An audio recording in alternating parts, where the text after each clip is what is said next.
हे बघा तुम्हाला आता आशियामधील सर्वात श्रीमंत महानगरपालिकेची माहिती सांगणार आहे. या महानगरपालिकेच्या बजेट आवाढावी आहे 50,000 कोटी. म्हणजे भारताच्या कित्येक लहान राज्यांपेक्षा हा बजेट जास्त आहे 50,000 कोटी. सर्वात श्रीमंत महानगरपालिका आशियामधील. पण एक 50,000 कोटी नेमके खर्च कसे होतात तुमच्यासाठी जाणून घेणं महत्त्वाचे आहे, कारण तुमच्या जीवनावर तो थेट परिणाम होतो.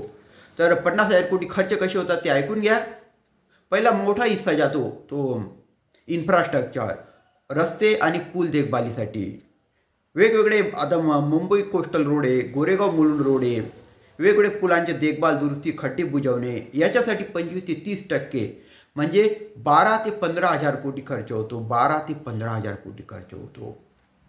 दुसरा महत्त्वाचा खर्च आहे प्रशासनच्या पगार आणि भत्ता. प्रशासन म्हणजे काय? मुंबई महानगरपालिकेत जवळजवळ 1 लाखापेक्षा जास्त कर्मचारी आहेत. त्यांच्या पगार, पेन्शन, भत्ते, महानगरपालिकेला लागणारी स्टेशनरी, सर्व महानगरपालिकेसंबंधी सर्व कामांचा खर्च 25 ते 30% त्याच्यावर खर्च होतो. म्हणजे तो सुद्धा जवळजवळ 12 ते 15 हजार कोटींचा तो खर्च असतो. दुसरा महत्त्वाचा मुद्दा आहे तिसरा, शिक्षण आणि आरोग्य. पण महानगरपालिकेच्या ज्या काही शाळा आहेत, सरकारी शाळा, आरोग्य आहे, जसे KM आहे, नायर रुग्णालय, ते महानगरपालिकेचे आहे.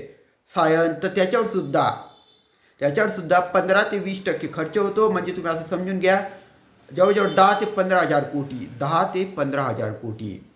आणि शेवटचे आहे सिवरेज.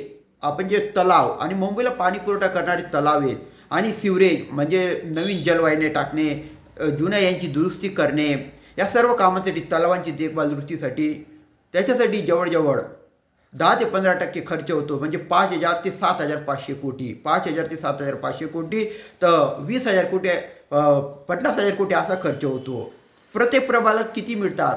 मुंबईत जवळजवळ प्रत्येक प्रभागाला हे 227 का 222च्या जवळपास प्रभाग आहे, तर 220 कोटी रुपये प्रत्येक प्रभागाच्या, प्रत्येक वॉर्डच्या विकासासाठी मिळतात. किती? 220 कोटी रुपये प्रत्येक वॉर्डला मिळतात. प्रत्येक नगरसेवकाला त्याच्या विकास करण्यासाठी त्याच्या याच्या वॉर्डमध्ये 2 ते 5 कोटी मिळतात. 2 ते 5 कोटी मिळतात. परंतु समजून घ्या सत्ता बदलली तर मग मात्र हे सर्व निधी मिळतात त्यांना विलंब लागू शकतो. कंत्राटदार बदलले जाऊ शकतात. कामाच्या दर्जावर परिणाम होतो.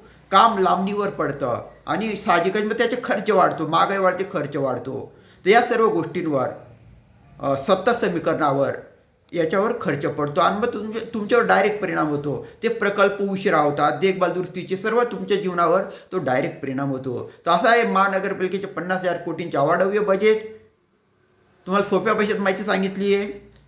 जर जास्तीत जास्त लोकांनी माहिती सांगा तर त्यांना माहिती नाही आहे. त्यांना फक्त माहिती आहे सर्वात श्रीमंत महानगरपालिका आहे, परंतु तो बजेट कसा खर्च करतात, त्याचे गणित कसं जबरदस्त आहे ते त्यांना माहिती नाही. सांगा. आणि तुम्हाला जर माहिती आवडली असेल तर सबस्क्राईब करा जास्तीत जास्त शेअर. धन्यवाद.